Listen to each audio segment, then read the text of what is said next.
We're going to talk trade rumors on today's show. Do you want the Dallas Cowboys to make a trade? If you do, then like the video right now. It's always fun to have trades. I'm always down to acquire more talent, especially if it's at the right cost. But if you want the Cowboys to do something this year at the trade deadline, like the video right now. The first of the two big names on this show today, is Derrick Henry. Now, I want to be clear. There might have been some reports out there, Twitter accounts saying they were going to shop. It's all speculation. There hasn't been any actual credible information that the Titans are shopping Derrick Henry. However, it does make some sense if Tennessee can't get going here with Ryan Tannehill hurt for them to at least consider trading Derrick Henry because they might be rebuilding. I don't think that's what Mike Vrabel wants to do. And naturally, the Dallas Cowboys are getting linked. Rich Eisen mentioned it. And the betting odds have also mentioned the Dallas Cowboys. The Bills plus 200, Chiefs, Dolphins, Cowboys, then it's the Steelers, Ravens, Vikings, Bengals. Some interesting names on that list. Miami does not need a back. They've actually had great plays so far this year. Pittsburgh's kind of a weird fit for me because that team's not that great. Ravens actually would be. I think the Ravens should be higher on the list if it were to actually happen. Also worth mentioning, $10.5 million salary, prorated amount around $6 million. A little pricey, a little bit pricey for a player who, as we'll get into, is not the guy that you might remember him being.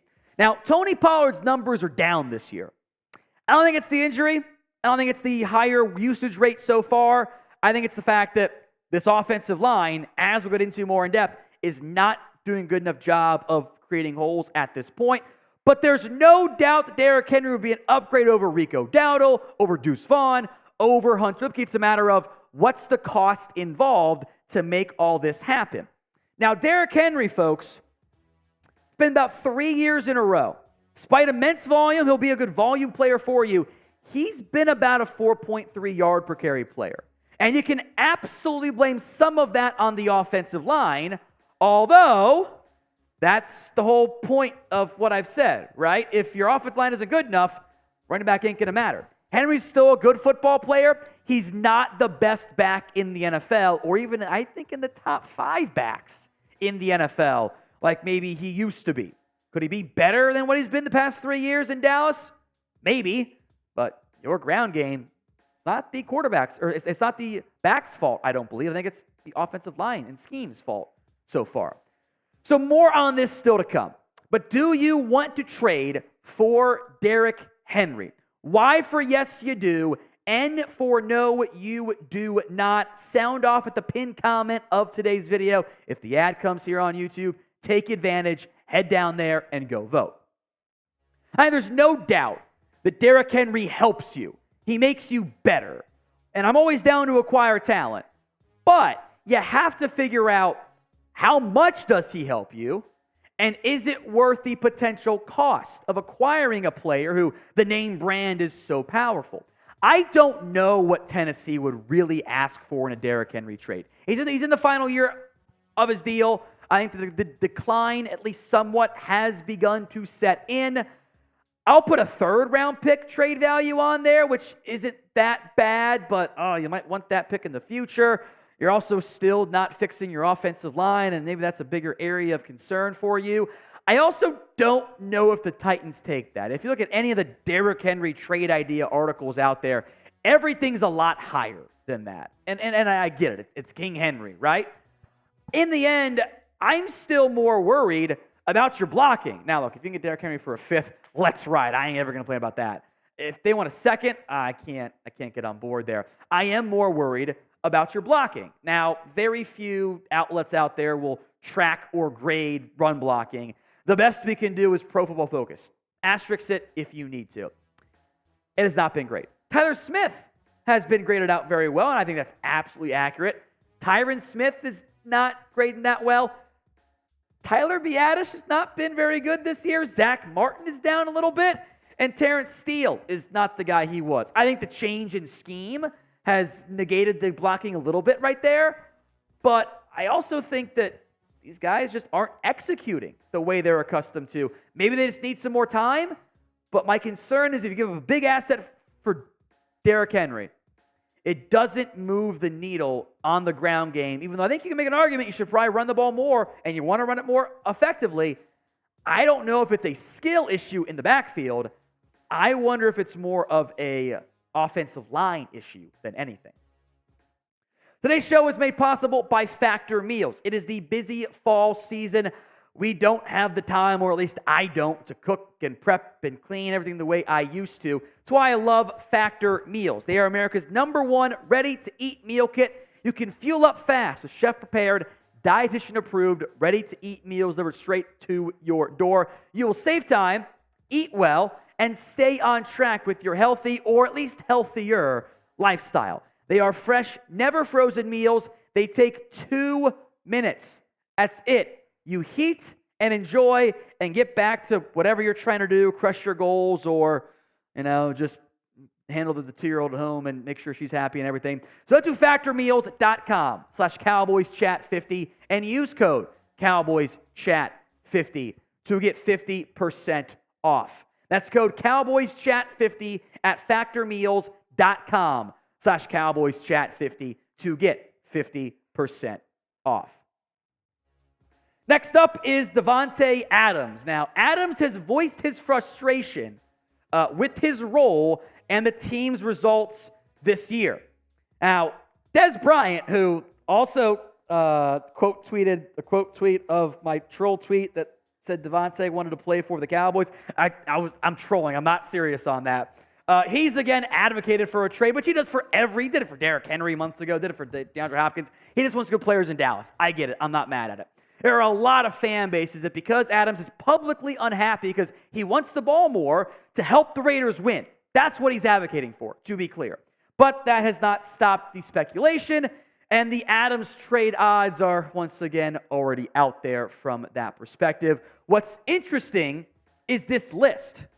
I don't get it. The Bills are plus 400. Lions just got back. Jameson Williams, they're plus 500. Tennessee is plus 500. I actually don't mind the Browns on there. The Giants are not going to. My issue is this list almost reads like they don't think a trade happens this year, but next offseason. That's the way I read that. Now, Adams' numbers, folks, are down.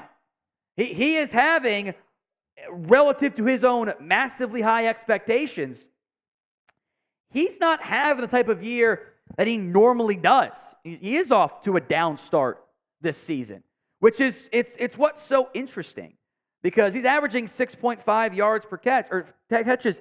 That was a little bit higher than 2022, but he's visibly frustrated. Now, again, I would not get my hopes up for this. I don't think it's all that likely because I don't think the Raiders will trade him. And I doubt the Cowboys would go out and acquire that type of trade capital to get him when they've committed to Gallup, different issue, and Cooks and Lamb, of course. But don't let anyone tell you the contract is why.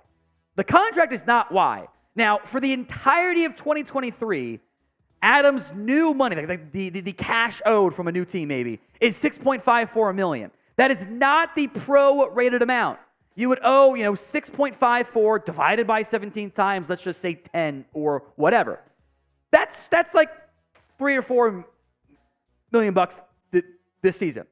Absolutely doable. And then next year, it's all guaranteed, by the way, he's due $17.5 million bucks. That's it. That's less than you were worried about paying Amari Cooper. Now, 2025, 2026, 2 non-guaranteed years of that contract, it's $35.64.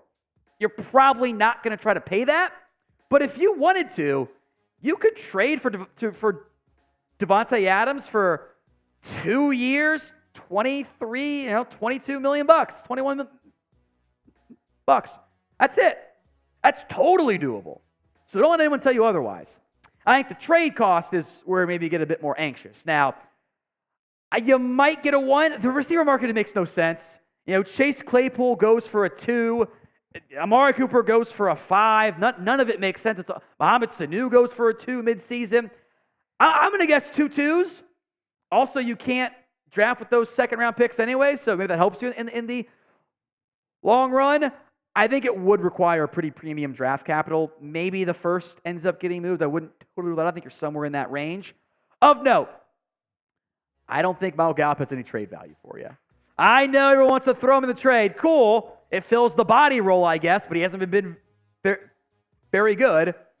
I don't think that is a very valuable player at this stage in time for the Dallas Cowboys. So I would not get your hopes up in terms of the trade value for the Dallas Cowboys at this stage. I just don't think the interest is really there for Michael Gallup from other teams because we all want to move on, right? Well, then why would other teams want to go trade for him? So 2 more names to come on today's show. But name a player, maybe a little bit more realistic than those two, who you want to trade for. Sound off in the comments section. It's back again, Cedric Wilson trade rumors. Fan-sided, pitched a reunion with Ced. Now, he has not been nearly as good with the Dolphins as he was in his best year with the Dallas Cowboys because maybe your quarterback does elevate players. He's buried on the depth chart. They made the trade for Chase Claypool. They took a gamble on that one, but he's receiver like 4-5 right now for Miami. He did, by the way, to make it more feasible for a trade, take a pay cut. He's got a $2 million salary, so like 1.2 is all you'd owe over the course of the season. The issue is he hasn't been very good in a year and a half now-ish with the Miami Dolphins. He had the 600-yard season back in 2021, got paid, and then has, kind of approached that 200-yard mark. It's not great. It's not great. Let's put it that way. I get the desire to add a wide receiver. I have some concerns with this, though, that we'll go into more in depth here. I think you have to use Brandon Cooks more. I think you have to feature Gallup less. And I kind of want to see if Tolbert or Turpin can get going for you. The problem is you don't have much time to see what they can do because you're on bye this week, then you got one game, and maybe the Cowboys just roll. But in the past, when they've been aggressive, it's often been for a wide receiver. So what side of the ball do you want the Cowboys to add more talent? At least for this trade deadline, not next year, this year, trade deadline. O for offense, D for defense. Vote in the comments. I would maybe lean towards the defense. And my reason being is it's about your coaching staff. I don't trust Mike McCarthy with what we've seen so far as the play caller to maximize this personnel. I mean, they're not maximizing Pollard or Cooks or Lamb or anyone really in the same way we've seen other, even one more, who's fine to move on, but whatever, do for this Cowboys in the past. Would he maximize a new addition? It's like buying a new toy when you're not playing with the one you already got. Like, do you need a new one? No, play with the one you have already. Play with Brandon Cooks a little bit more. So I think Dan Quinn would maximize it a little bit more. And that's why I'm a bit intrigued on maybe, just maybe, you go defense. Now, we are live twice a week here, folks, on the Cowboys Report. And we have Cowboys news each and every single day. So if you haven't already, hit that sub button for me right now. Finally, it is Zach Ertz, which I've seen plenty of times in the comments too, and I get it. I actually don't get it.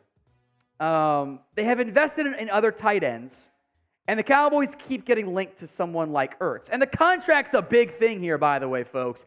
$9.1 million. Again, prorated figure. Let's say it brings down to 5. It's a lot. It's like more than your entire tight end room combined, and then some. And Ertz is not the same guy he was. He's not.